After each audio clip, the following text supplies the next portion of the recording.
We don't cross the line much. Armchair admirals will tell you it's because crossing with a fleet looks like you're invading packed space, i.e., outright war, which would be met with interstellar faster-than-light missiles, quickly spiraling out of control. Crossing the line would result in a galactic game of throwing rocks, and seeing whose resolve and homeworld cracks first. But they're not quite correct. Sure, a concerted crossing, going deep into their territory, would indeed look like an invasion of all packed space. But we in the fleet all know there are 3 lines. There's the line, the official border between us and the packed nations. And about 10 light-years in, there is another line. Cross that one, and it's no longer a border incursion, it's war. Planets start getting cracked. Same thing on our side, the League of Balorf will not tolerate 10 light-years. Within that, sure, they'll fight back in force if we cross and take a system, but if we can keep it, lines adjust. Now, in the early days, when the Hecatians were still rebranding as the Commonwealth, the Acturnans hadn't joined the Pact, and humanity was a species triumphant in ground combat, but with barely any space-going fleet, we did cross a lot. And there would be big fights. The Hecatians did all right then. They had a spacefaring tradition, but they were using the same weapons we'd seen already for decades. Centuries, frankly. Nuclear warheads on contact-detonating missiles, plasma, that type of stuff. The humans were pretty much the same at that point, except a lot worse, because, well, you know about the whole deal with them. In the space of a few years, they went from life elsewhere in the galaxy, being a hotly debated theoretical, to standing victorious over the corpse of the Hecatian stellar imperium, through events too complex to recap here. It was astounding, and a brilliant success for them. It also left them having to work out how this space warfare at scale stuff worked, and they could only really use Hecatian designs. They tried, oh, by God. They tried, but they weren't quite ready for it. Slowly they got better and better tactically, but they were still stuck with the same designs as the Hecatians on the front line, so to speak. We saw the new custom models they started to churn out of Ceres and Titan, but they were all kept in reserve, never allowed near combat, and certainly never anywhere our spies could get a look at them. But that changed, real quick. It had been assumed as a fact of life that the humans would remain a minor player in space warfare, until the day the Fifth Fleet sent 4 of its battle groups to, well, poke the sleeping Lateps as the saying goes. The fleet commander, a wonderful admiral, friend of my mother, planned to lure out one of the best admirals the Hecatians had, and trap him. Force him to fight without his back to a planet so we could nail him with an ISFM to the face. Nice, easy victory, and we'd get to keep a highly contested planet from it. They'd started preparing the press pieces about the Battle of Mittervax, as it's generously called to this day, before the fleet even departed.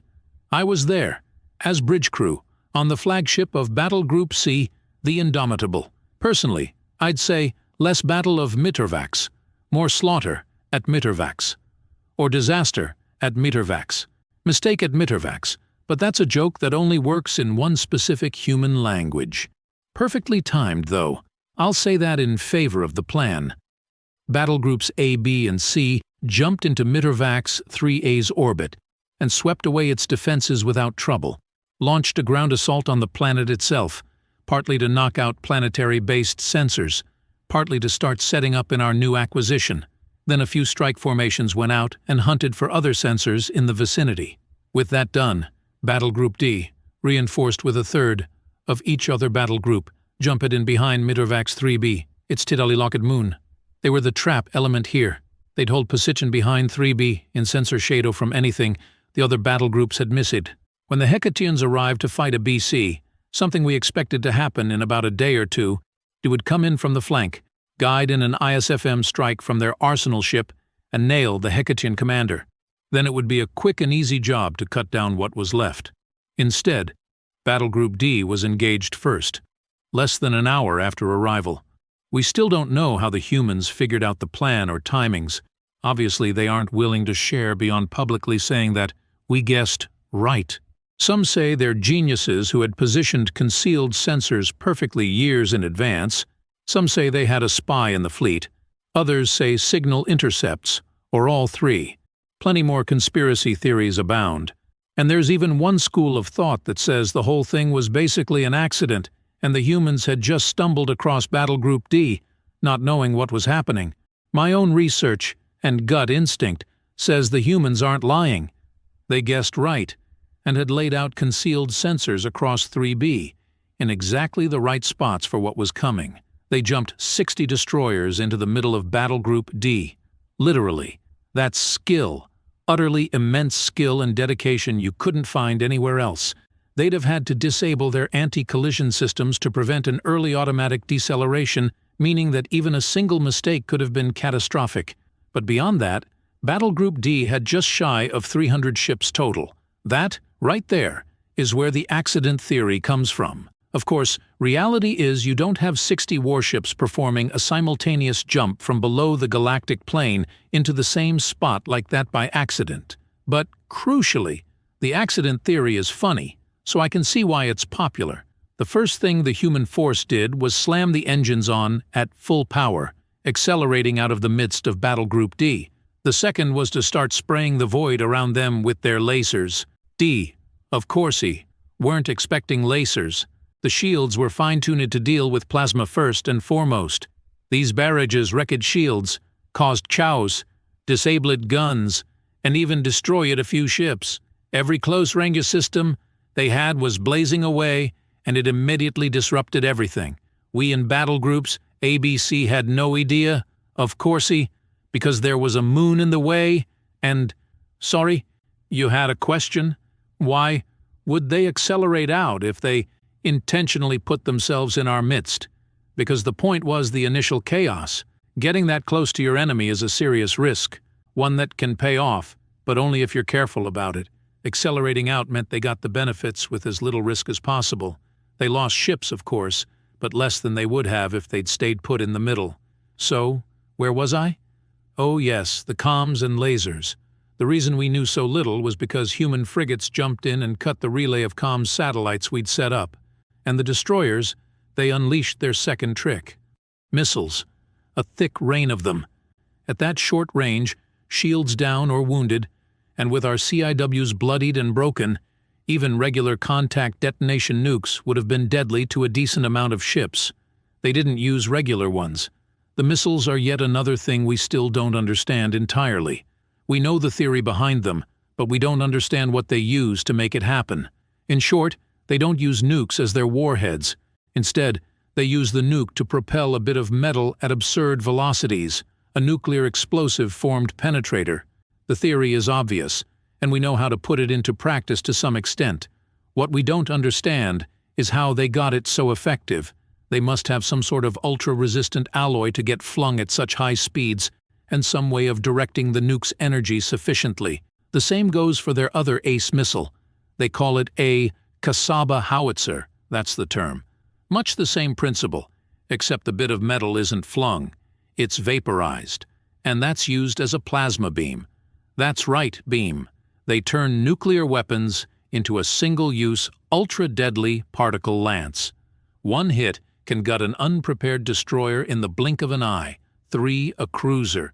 These missiles are programmed to form a pattern around the ship's hull and fire for maximum effect. For big ships, that's 1 through the bridge, 1 from bow to stern, and 1 through the engine. If there's enough, they'll throw another 2 on diagonals, covering the absolute maximum possible internal volume of the doomed ship. What they really love is to use both systems in tandem at the same site, one after the other. If shields are up, the penetrator wave breaks through and makes cracks on the armor, maybe even breaks through on its own. Then, the Kasaba howitzer fires directly into that crack and melts decks away. We'd never seen either of these before, you must understand. The fleet would have been unprepared under ideal circumstances. Soyuz back then didn't have good enough effective range to intercept before the missiles fired. Nowadays, it's possible, but you would not want to bet on it. But then, it was damaged, underpowered systems. It was a slaughter. The cruisers and battleships, they were hit hardest. Frankly, the humans hit way too hard. Theories on that are they had no idea how much was kill, so opted simple and went with overkill. I had a friend on one of the frigates that got destroyed.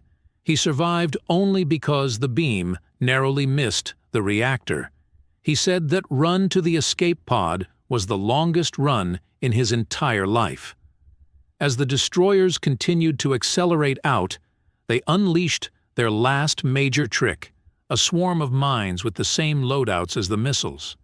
Mines are really useful in orbital warfare, where 99.9% of all space battles happen. You know where the enemy is going to be, and you can use the mines to wreak havoc or channel them as you wish. Plus, unlike missiles, they don't need that much fuel or maneuvering ability, so you can basically stack them all over your hull and let them loose as necessary. There was one last thing that was seen at this point, but as far as we can tell, it was a completely unsanctioned one. Multiple ships span themselves, so that their drives were pointing right at our vessels. This was an extremely risky maneuver, but ship hulls tend not to work well with a fusion torch pointed right at them. Not unfairly, Battle Group D had had enough at this point, and with the mines now floating around, had decided there was very little point remaining in place. Their drives had recharged, so they made a short jump to elsewhere in the system, to try and get some respite and work out what the hell was going on. They looked for options and started preparing the jump in record time. You might have noticed the second part of what I said about the mines. They channeled the enemy. The humans had scattered them in a couple of long ribbons, locking off multiple angles. Combat jumps are always performed so you have some sort of stellar object in the vicinity to prevent the enemy wiping you with ISFMs. So, the fleet only had one option at this point, orbit of Mitva 6. They arrived without incident and began reorganizing, recharging their shields, and generally effecting repairs. Then an entire human fleet jumped in. They had been waiting a few seconds of jump time away, which meant they were on the scene in less than a minute, accounting for signal delay and quick collision computing.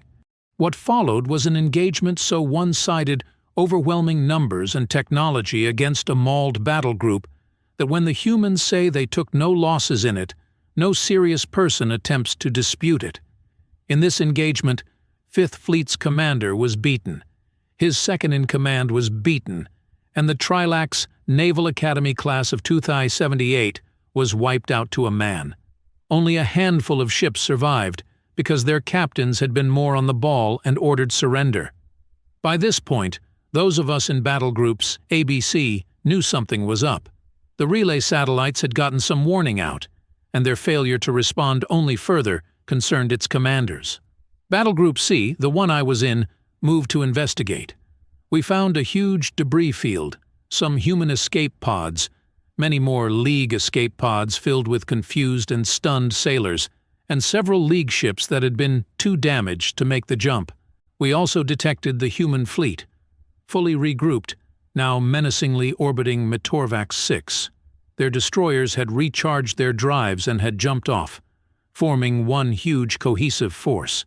We'd lost all our in-system ISFMs in the first bit of the battle, so this fight would have to be purely conventional.